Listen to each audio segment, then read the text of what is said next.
रमज़ान की इस ख़ुसूसी इफ्तार ट्रांसमिशन में K21 न्यूज़ के प्लेटफॉर्म से बराजान इस्लाम आपकी मेज़बान सैफी आपको खुशामदीद कहती हूँ। रब ताला का शुक्र है, करम है, मालिक एहसान है, परवरदिगार का कि आज हम 11वें रोज़े में दाखिल हो चुके हैं। दूसरा अशरा है मग़फ़िरत का अशरा। मैंने जैसे कि बताया था जी आगाज़ में भी, और पहले मैं बता दूं जी कि आज का आउटफिट जो आप ब्यूटीफुल सा मुझे देख रहे हैं मैंने वेयर किया हुआ है, ये हमें भेजा मलबूसात ने, मेरी बहुत प्यारी डिज़ाइनर है जी इरम, और उनकी आउटलेट आया है कराची में डॉलमेंट मॉल तारिक रोड पे भी और ओशन पे भी, और हम जी दे रहे हैं 20% डिस्काउंट वाउचर्स भी। और सवाल मेरा कल का वही है और वही सवाल होगा, और उसी सवाल पे आज आपको पिज़्ज़ा के वाउचर्स भी मिलेंगे जी। अगर आप चाहते हैं फ्री पिज़्ज़ा खाना जाके पिज़्ज़ा मैक्स से, तो जी उसके फ्री वाउचर्स भी हैं हमारे पास हैं, और साथ ही हमारे पास जो है वो पिज़्ज़ा मैक्स के ही है ना, हाँ जी पिज़्ज़ा मैक्स के हमारे पास फ्री वाउचर्स भी हैं, और इसके अलावा जो है हमारे पास हैं मलबूसात के 20% डिस्काउंट वाउचर्स जो कि आपको मिलेंगे। तो जी चलते हैं आगे, और आज का मौजू क्या है? मौजू वही है क़ससुल अंबिया, हज़रत यूसुफ़ अलैहिस्सलाम का। आज कोशिश करेंगे कि इसको वाइंड अप करें, वक्त मिल जाएगा कंटेंट का हमें, तो हम आज इसको वाइंड अप करेंगे। और जी इसके अलावा जो है वो जो दूसरा अशरा है मग़फ़िरत का, उसके ऊपर भी बात करेंगे। लेकिन मेरे साथ यहाँ पे सेट पे कौन कौन है जी, उनकी तरफ भी चलती हूँ। मेरे पास नात ख़्वां सज्जाद निज़ामी तो बैठे ही हैं जी, मेरे साथ अब नात ख़्वां है निदा ज़ाहिद, उनको खुशामदीद कहती हूँ। निदा जैदी मेरे साथ मौजूद हैं। निदा कैसी हैं आप? ओके, साथ ही मेरे साथ मौजूद हैं जी हमारे कवाल भी, राहत कवाल हैं जी, उनकी तरफ भी जाऊंगी, खुशामदीद कहूँगी उनको भी सेट पे। और जी सबसे पहले नात से ही इन होते हैं जी, निदा जैदी मौजूद हैं। मैं उनसे चाहूँगी कि बारगाह रिसालत में हदिया नात पेश करने की सादत हासिल करें।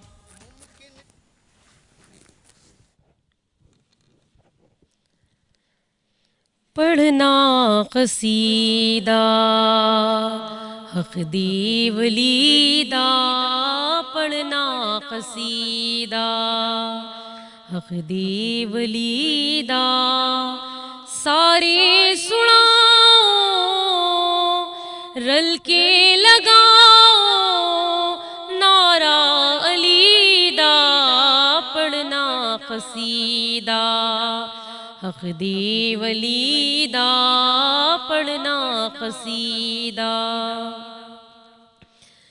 ज़हरा दा शोहर पीरां दा पीरे, ज़हरा दा शोहर पीरां दा पीरे, मैं क्या दसावां केड़ा अमीरे, मैं क्या दसावां केड़ा अमीरे, तह तो सरा तू अरिशी उलातई, तह तो सरा तू अरिशी उलातई, सारे दसारा सारे दसारा रुतबा अलीदा, पढ़ना क़सीदा हक़ दी वलीदा, पढ़ना क़सीदा।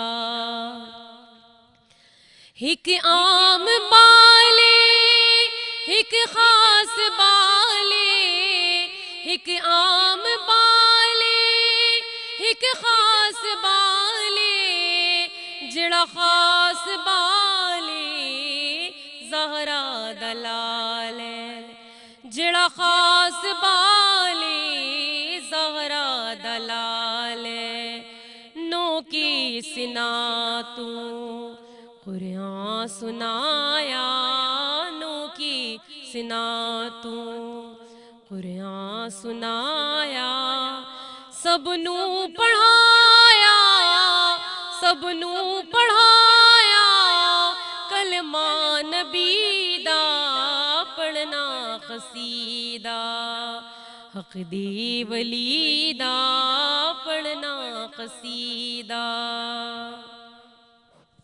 माशाल्लाह बहुत ही खूबसूरत नात पेश करने की और बहुत खूबसूरत कलाम बल्कि पेश करने की सादत हासिल कर रही थी निदा जैदी, बहुत प्यारा पड़ा। और नाज़रीन आज के जैसे कि मैंने आपको बताया कि मौजू बहुत ही ख़ास चल रहा है, हज़रत यूसुफ़ अलैहिस्सलाम के हवाले से हम बात कर रहे हैं और उस पर थोड़ी सी बात करेंगे अब।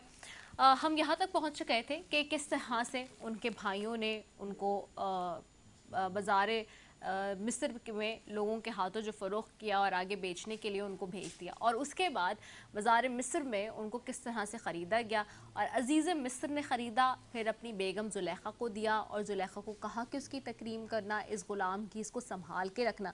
लेकिन उसके बावजूद ज़ुलेखा ने ऐसा नहीं किया और किस तरह ज़ुलेखा ने उसके ऊपर डोरे डालने की कोशिश की। और उसके बाद जब वो बात और उसका चर्चा, वो वाक़या होता है और हज़रत यूसुफ़ अलैहिस्सलाम बेगुनाह साबित हो जाते हैं उस सारे मामले में, तो किस तरह से फिर उसके बाद उस वाक़े का चर्चा पूरे शहर में हो जाता है। और जब पूरे शहर में हो जाता है उसका चर्चा, तो किस तरह से फिर ख़वातीन को बुलाती है वो। मैं थोड़ा सा इसलिए रिव्यू दे रही हूँ ताकि वो बच्चे जो लोग ख़ास तौर पे देख रहे थे इसको, उनको पता हो कि हम कहाँ से अब आज बात करेंगे। जब हो जाता है तो फिर वज़ीर, वुज़रा और मुशीरों से वो अपने डिस्कस करते हैं अज़ीज़ मिस्र, और बात होती है और कहते हैं कि जी आपकी तो इज़्ज़त में कमी आ रही है और पूरे शहर में चर्चा हो गया है, आप इस ग़ुलाम को जी भेज दीजिए कैद खाने में। और फिर इसके बाद जी उसको भेज दिया जाता है कैद खाने में, और जहाँ फिर कैद खाने में डाल दिया जाता है तो आप वहाँ पे 7-12 बरस कैद खाने में रहते हैं।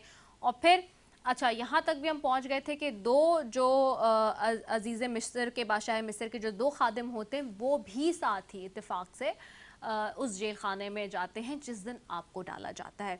और फिर एक शराब पिलाने वाला होता है और दूसरा बावर्ची होता है, और दोनों पर इल्ज़ाम ये होता है कि बादशाह के खाने में उन्होंने जहर मिलाया था।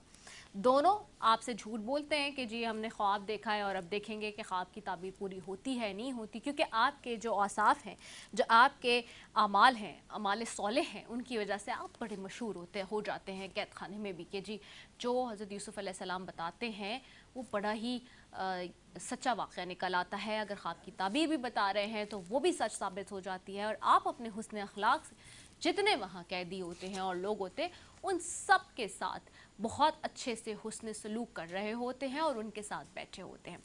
फिर इसके बाद क्या होता है कि जब हज़रत यूसुफ़ अलैहिस्सलाम उनको बताते हैं ताबीर उनके ख्वाब की, तो वो 100% सही साबित होती है।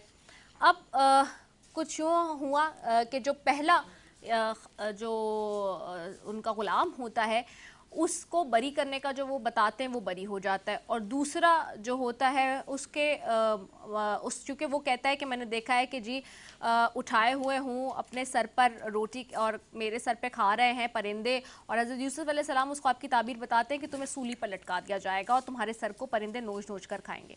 तो ऐसा ही होता है, जो साकी होता है वो बरी हो जाता है और बावर्ची को सजाए मौत हो जाती है कैद खाने में। आपका नाम और भी मशहूर हो जाता है इस वाक़े के बाद ख़ास तौर, क्योंकि लोग कहते हैं कि देखो हज़रत यूसुफ़ अलैहिस्सलाम को, कि देखो यूसुफ़ ने जो ख्वाब की ताबीर बताई वो सच साबित हो गई, जैसा जैसा बताया वैसे वैसे हुआ। इसी दौरान जो है मिस्र के बादशाह आज़म जो होता है रेयान बिन वलीद ने भी ख्वाब देखा होता है। चूँकि अब ये बात कैद खाने में मशहूर है और ज़द आम है कि जी वो जो ख्वाब की ताबीर बता रहे हैं वो सच है, तो फिर सूरह यूसुफ़ की 43 आयत है जिसमें वो कहते हैं कि मैं ख्वाब में देखता हूँ कि 7 मोटी ताज़ी गायें हैं जिन्हें 7 दुबली पतली गाय खा रही हैं, ने 7 खोशे हरे भरे हैं और 7 और हैं जो सूखे हुए हैं। ए दरबारियों, अगर तुम ख्वाब की ताबीर दे सकते हो तो मेरे इस ख्वाब का मतलब बताओ। अब तो सब परेशान है जी कि क्योंकि बादशाह आज़म अपने दरबारों से इस ख्वाब की ताबीर दरियाफ़्त की है, तो लोगों ने उस ख्वाब को परेशान कहकर इसकी कोई ताबीर ना बताई। इतने में बादशाह का साकी जो कैद खाने से रिहा होता है वो आ चुका होता है और उसने कहा कि ख्वाब की ताबीर मालूम करने के लिए जेल खाने में जाने की इजाज़त दी जाए मुझे, क्योंकि वहाँ एक शख्स है जो कि इसकी ताबीर बता सकता है। सो बादशाह का कासिद बनकर कैद खाने में वो जाता है और हज़रत यूसुफ़ अलैहिस्सलाम के पास पहुँच जाता है। बादशाह का ख्वाब बयान करके ताबीर दरियाफ़्त करता है, तो हज़रत यूसुफ़ अलैहिस्सलाम ने फरमाया कि 7 बरस मुसलसल खेती करो और इन अनाजों को बालियों में महफूज रखो, फिर 7 बरस तक सख्त खुश साली होने वाली है। कहत कि इन 7 पहले 7 बरसों का महफूज क्या हुआ अनाज लोग खाएंगे, उसके बाद फिर हरियाली का साल आएगा। कासिद ने वापस जाकर बादशाह को उसके ख्वाब की ताबीर बता दी। तो बादशाह ने हुक्म दिया कि यूसुफ़ अलैहिस्सलाम को जेल खाने से निकाल के मेरे दरबार में लाओ, क्योंकि बादशाह बहुत हैरान होता है कि अच्छा वाकई ऐसा होगा कि मेरी रियाया पे, मेरे लोगों पे जो है इतना कठिन वक्त आने वाला है कि 7 साल खुशहाली रहेगी और 7 साल हरियाली रहेगी। तो आगे भी इसके ऊपर जी बात करते हैं और इसी को इस वाक़े को मैं बता रही हूँ आपके साथ, चूँकि आपको पता है कि जी बीच में हमारे पास और भी बहुत सारी चीज़ें हैं, उस पर भी हम बात करते रहेंगे और ये किस्सा चलता रहेगा जिसे क़ससुल अंबिया कहते हैं कि क्या होता है वह जब अपने पास बुलाएंगे तो क्या होगा और आगे क्या होगा, इसके ऊपर मज़ीद भी बात करेंगे। अच्छा जी, हमें सेट पे हमारे मेहमान ने भी ज्वाइन कर लिया है, उनकी तरफ भी मैं जाती हूँ। आपको मालूम है कि हमारे पास मेहमानों का सिलसिला भी यहाँ पर होता है ट्रांसमिशन में, और आज भी बड़े ख़ास मेहमान हमारे साथ यहाँ सेट पे मौजूद होंगे।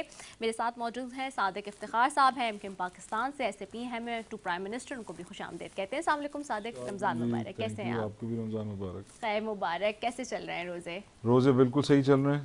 रोज़ों में डिसिप्लिन बढ़ता जा रहा है, एफिशिएंसी बढ़ती जा रही है। तो ये एक वो माँ होता है जहाँ आदमी कनेक्ट करता है, अपने आप से सवालात करता है, उसकी जुस्तजू करता है, जवाबात ढूंढता है। तो माशाल्लाह बरकतों का महीना। अच्छा ये बताइए सादिक, मैं ये सवाल अपने तमाम मेहमानों से यहाँ जो सेट पर आते हैं उनसे हम पूछते हैं, ये बताएं कि आपको याद है कि आपने अपना पहला रोज़ा कब रखा? I think it was at the age of 8। अच्छा, ओके। और किस तरह का गुजरा आपका पहला रोज़ा? कोई शरारत याद है या कोई डांट याद है या बहुत प्यार प्यार से गुजर गया? इतने सालों में सिर्फ यादें रह गई हैं। हाँ। अच्छी बातें याद रहती हैं, बुरी बातें आदमी भूल ही जाता है।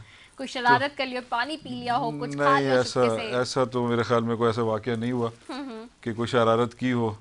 लेकिन यह है कि वो तोहफे तवाइफ, वो जो पुराना कल्चर था वो अब नहीं रहा कि जिस तरह रोज़ा खुशाई होती थी, फैमिली पूरी जमा होती थी, लोग सारे मिलते थे। अब तो एक बहरहाल एक distant family system Aahista Aahista बढ़ता जा रहा है। बट हाँ, कोई शरारत तो मेरा नहीं ख्याल। शरीफ सा बच्चा रहा हूँ मैं हमेशा। बचपन में शरीफ थे? बिल्कुल, बचपन में नहीं, अभी भी। चलें, ये तो अच्छी बात हो गई। चलें जी नाज़रीन, गुफ्तगू का सिलसिला जारी है। नातख़्वाह सज्जाद निज़ामी भी मेरे साथ मौजूद हैं, उनकी तरफ जाऊंगी। सज्जाद, मैं चाहूँगी कि हदिया इनात पेश करने की बारगाह रसालत में आप सादत हासिल करें।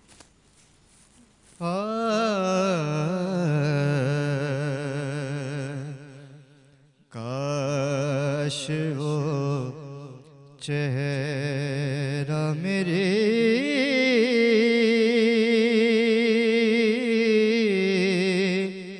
आँख ने देखा होता, मुझको तकदीर ने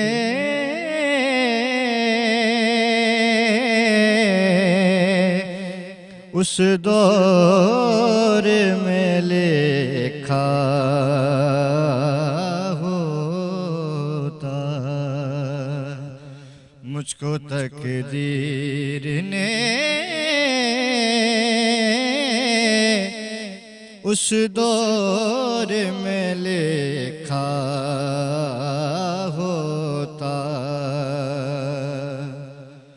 बात सुनता मैं कभी, पूछता मानी उनके, बात सुनता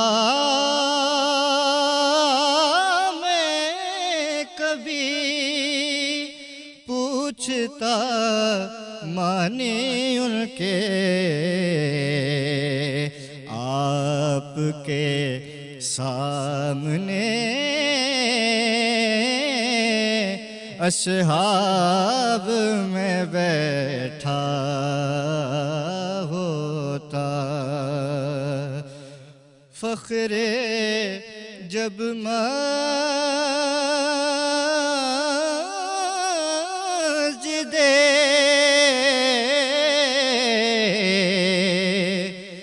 नबवी में अज़ाने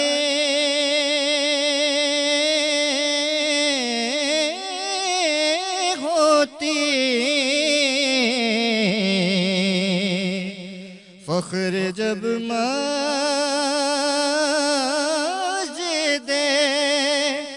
नबवी में अज़ाने होते, मदीने से गुज़रता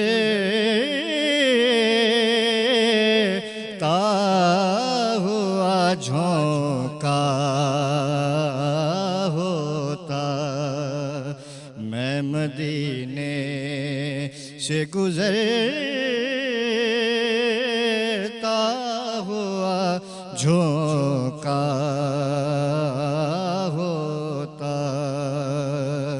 काश वो चेहरा मेरे आँख ने देखा होता। सुभान अल्लाह, माशाल्लाह, जज़ाकल्लाह। बहुत ही खूबसूरत कलाम पेश करने की सादत हासिल कर रहे थे सज्जाद निज़ामी। और यहाँ एक वक्फ़े पे जाना है, हमने एक वक्फ़े पे जा रहे हैं, उसके बाद वापस आ रहे हैं। अस्सलाम वालेकुम व रहमतुल्लाहि व बरकातहू।